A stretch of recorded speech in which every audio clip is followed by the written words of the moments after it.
Throughout the world, thinkers worry about how people should live, and they formulate their ideas in 4 different ways. The first is that they prohibit certain behaviors. Some behaviors are just considered to be incompatible with living a good life in a social context. And so murder, for example, is something that societies in general prohibit as one of those things that they're simply not going to tolerate for that reason. Secondly, certain ideals, a more positive idea of what a good life is, get proposed by philosophers throughout the world. What is a good life for a person?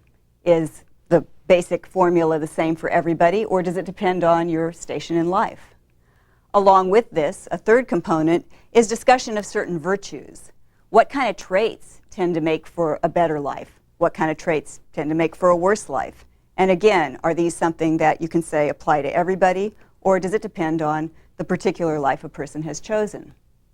Finally, a fourth theme is the idea of what is a good society. How should people interact concretely in their interaction or their daily affairs in order to make society ethically a good one? And that's the emphasis that we're going to be talking most about in the lecture today. Actually, societies have taken a lot of different approaches to which of these 4 things they emphasize. In India, for example, the focus is very much on individual obligations. People have obligations, in fact, on the basis of a social role. And this social role is something that they're born into. So if your parent has been the player of a sitar, that's what you're going to learn how to do. And your role in society is going to be a function of that specific niche. In the West, there's also a kind of individual emphasis, but of a very different sort. In the West, certainly there is no supposition that people are going to choose exactly the same livelihood as their parents had. In fact, the whole idea of individual choice is fairly distinct in Western society, something you don't find in traditional Indian thought. But at the same time, in the West, the emphasis is so much on the individual that many ethical theories say, well, society basically consists of the sum total of individuals.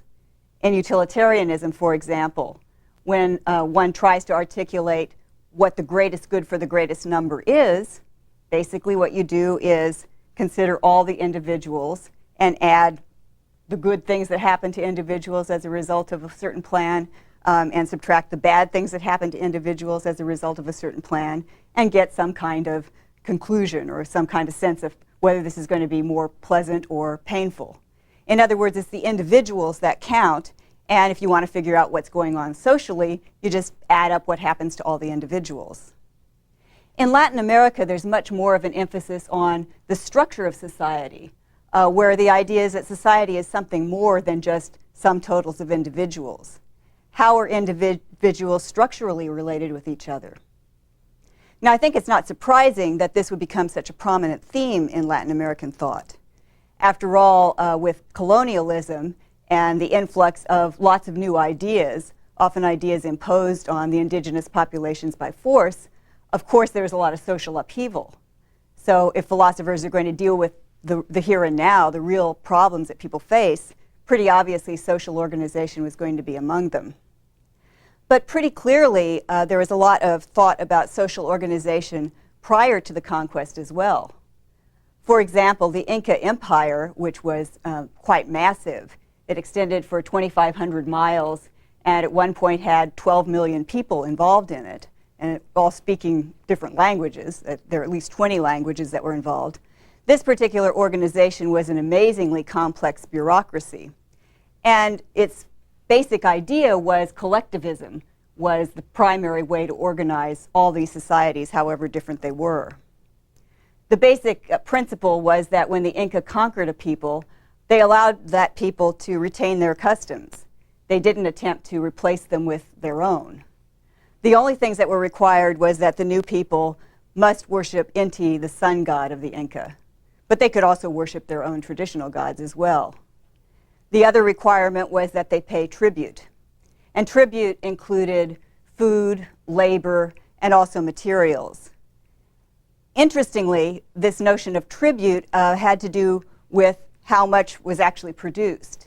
So it was a proportion of whatever any particular people or any particular community produced that they had to give to the central bureaucracy. And this, I think, is a very telling indication of how collective, in a way, the thinking already was.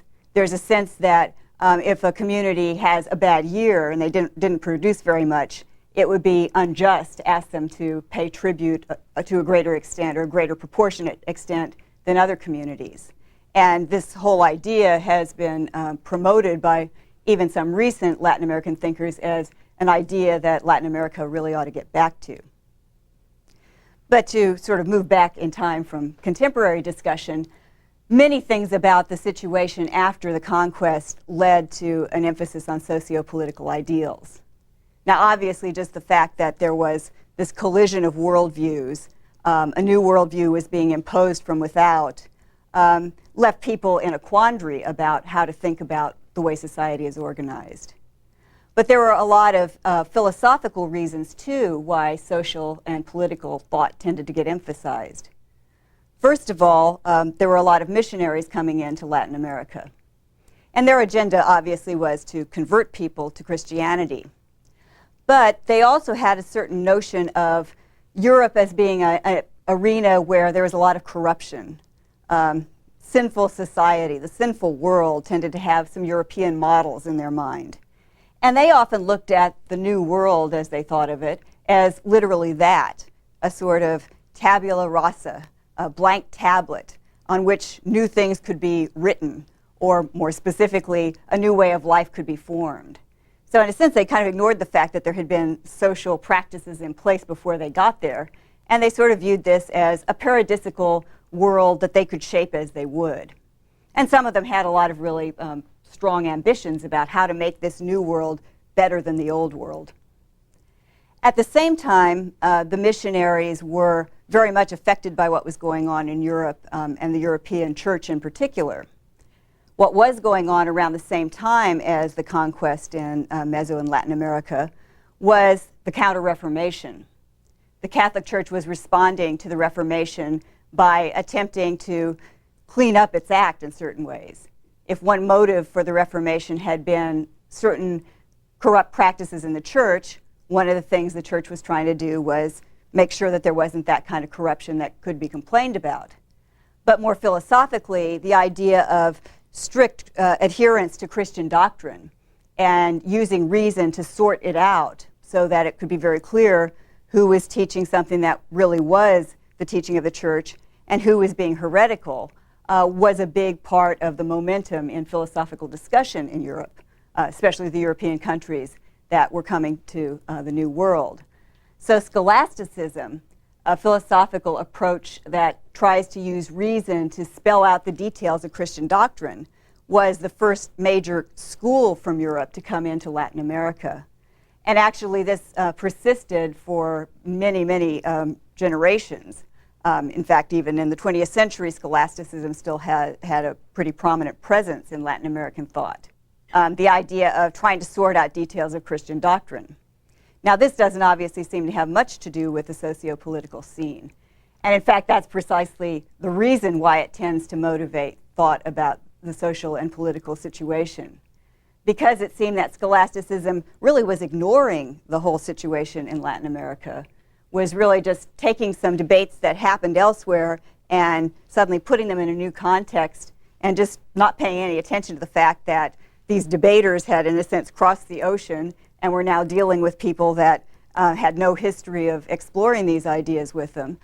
This was just ignored. And that created a lot of motivation for people to think we really ought to get a philosophy that has a little bit more to do with our actual circumstances. The circumstances, too, tended to exacerbate this feeling because one of the effects of colonialism was that people who came from Europe and their immediate descendants tended to feel superior to people who were descendants of the indigenous population or people of mixed ancestry. So there was a lot of racism in the structure that came into place, and there was a lot of stratification. The people from Europe tended to be wealthier than the people who were part of the indigenous or mixed populations. And there was a huge disparity of wealth that resulted from this. Now, this led to some philosophical efforts to justify the situation. It's not that all people who were thinking about philosophy were trying to make a fairer world. Some people thought the situation was perfectly fine, especially if it tended to be to their advantage. So some thinkers would use whatever kind of techniques they could to justify the way things were. On the other hand, people who found this not to be a very good state of affairs, the criollo, the population that was indigenous and mixed, tended to use philosophy to justify moving for independence. And there were independence movements that eventually threw off European rule. But as often happens in colonial situations, even when you've changed who it is that's actually running the country, sometimes the ideas they have about running the country stay in place. Pensadores, the thinkers of Latin America, we might view them as, well, certainly they're philosophers, but we might think of them as public intellectuals. They tended to have a bit more of a following in the population at large than philosophers do in some societies. Pensadores thought that it was important to start thinking more independently as well, not just to have indigenous or people from the indigenous population being represented in government, but also to have ideas that aren't being dictated from Europe. Also, the whole dream of science and progress started to affect people in Latin America. There were certainly many situations where the idea of development seemed desirable. Some people were not in very good material circumstances at all. And in Europe, one of the dreams of science was new and improved lifestyle for everybody. That dream caught on in Latin America as well. And certainly the idea of practical consequences to thought became a really serious issue. The fact that European systems really weren't all that concerned with the practical situation in Latin America when they came over was something that became more and more of a pressure to start change. So one of the first efforts to throw off, for example, the legacy of scholasticism, European debates about church doctrine coming to take over philosophical thought in Latin America, was an alternative school from Europe. This was the school proposed by philosopher Auguste Comte in France called positivism. Now, what does positivism teach? Positivism believed that we could have some real positive knowledge about human nature. That basically human behavior, like anything else in nature, follows definite laws. And what we need to do is figure out what those laws are. If we're trying to organize a society, what we need to know is, well, what do people want? What are they likely to do under certain circumstances? And use this information in order to organize society as well as possible. Indeed, many people thought that a utopian society would result. If you just figured out how it is that people best behave, however the organizers think best would be defined there, if you could just figure that out, you can organize society around these laws. Now, some thinkers in Latin America were rather excited by positivism because they thought it offered to do a number of things that they felt sorely needed to be done. For one thing, it was a much more practical kind of philosophy than scholasticism, doctrinaire kind of discussions about particular interpretations of Scripture, etc. So they thought the practical orientation would be good.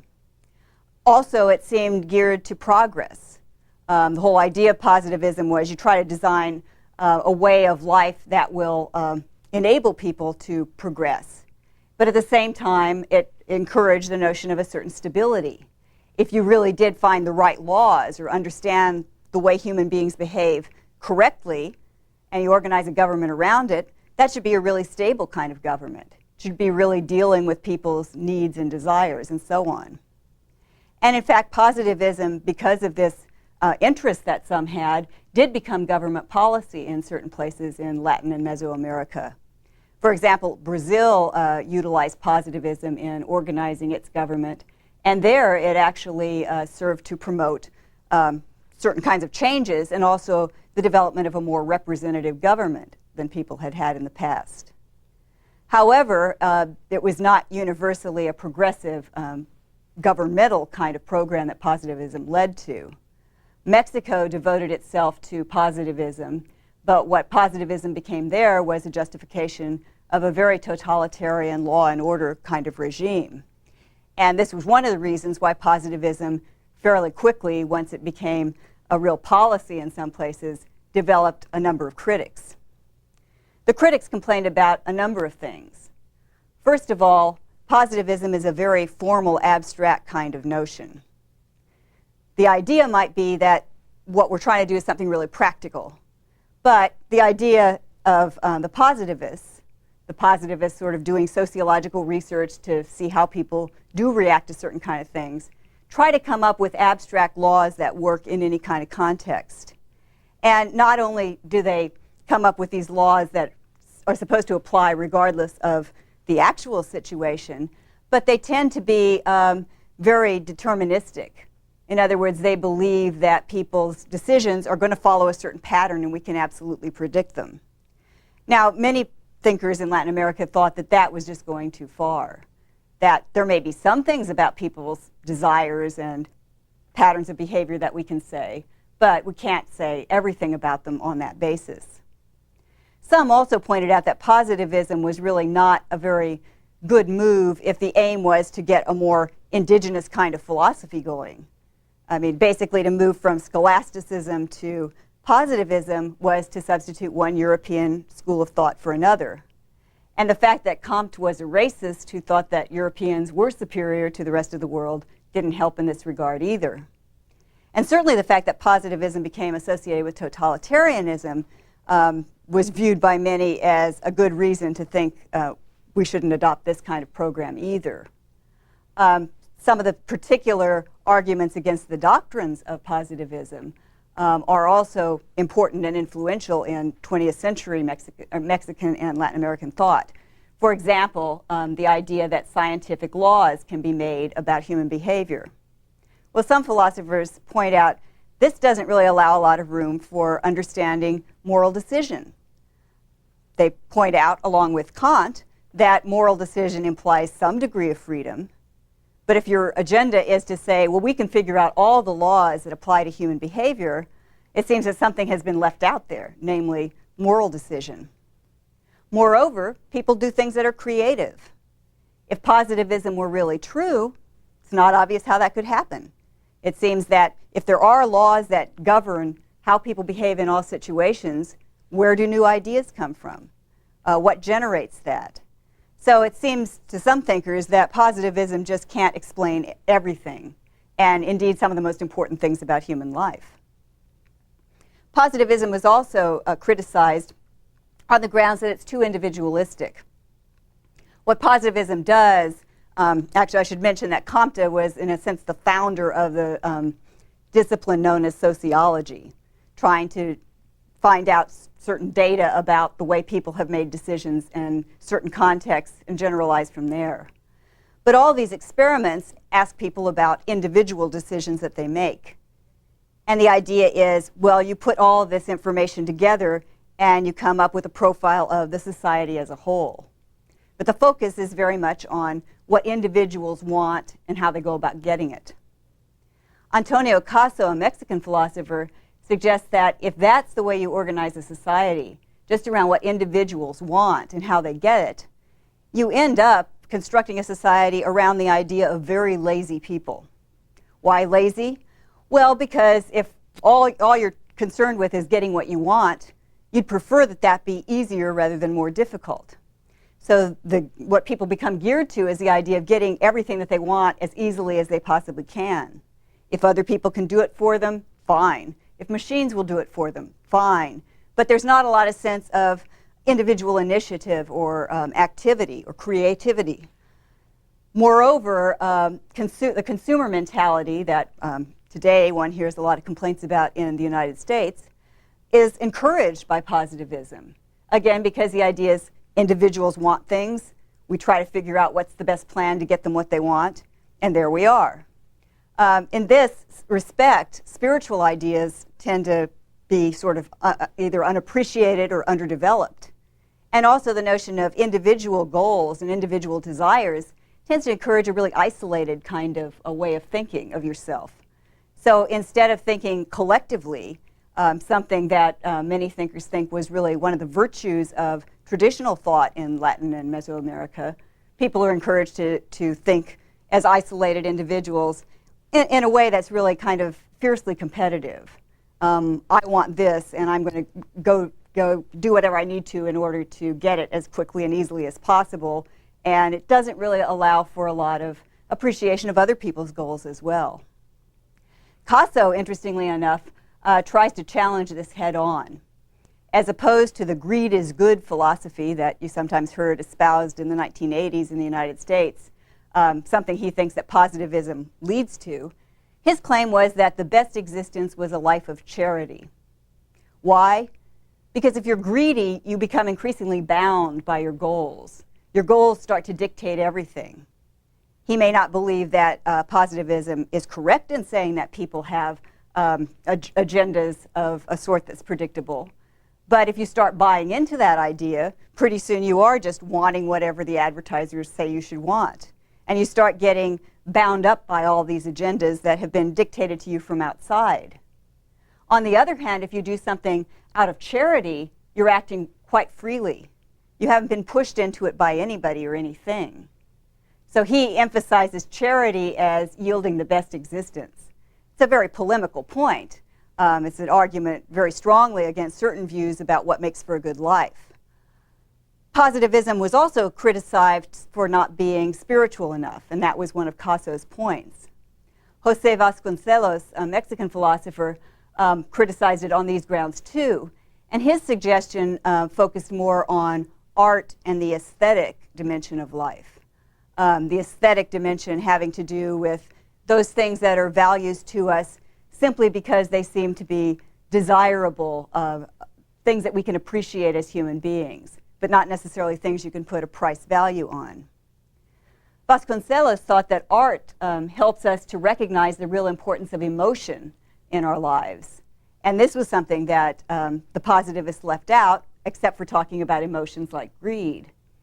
But emotion expands, or it consumes all of our experience. We have emotions about everything. And it's not only that emotion is something very basic to our nature. Vasconcelos points out that even the way that we organize our knowledge about things has to do with the way we relate to it emotionally. How do we harmonize these various kinds of knowledge that we get? Suppose we do find out that these are the various goals people have. Trying to put all that together requires an emotional response. And so he emphasizes the way the arts and various creative gestures on the part of human beings have a lot to do with the way we understand reality. Indeed, he points out getting attuned to the rhythms of reality, starting to feel that you're participating in the world around you instead of just competing for certain ends, is something that art especially helps us to be able to do. He emphasizes music, for example, as being something that definitely involves this kind of attunement of the individual with a larger reality. Now, his ultimate goal, or his vision, is that the aim here is what Hegel calls union with the absolute. The idea being that the human conscious mind wants to become one, or at least attuned with the rest of reality, so that there isn't any friction. And that strikes Vasconcelos as a good way of viewing the most fundamental desire. And he, like Caso, complains that positivism doesn't really deal with these most fundamental desires of human beings. It's very goal-oriented toward not very important goals, ultimately. People want certain things, and when they get them, they want something else, and so on. But the big picture is really what's left out. Michael Weinstein, discussing 20th century Latin American thought, points out that, in a way, these critics of positivism have things to say that are still very valuable to the agenda of Latin American thinkers today. For example, as multinational corporations tend to have more and more impact on the situation, the idea of concerning oneself with something other than just consumerism becomes increasingly important.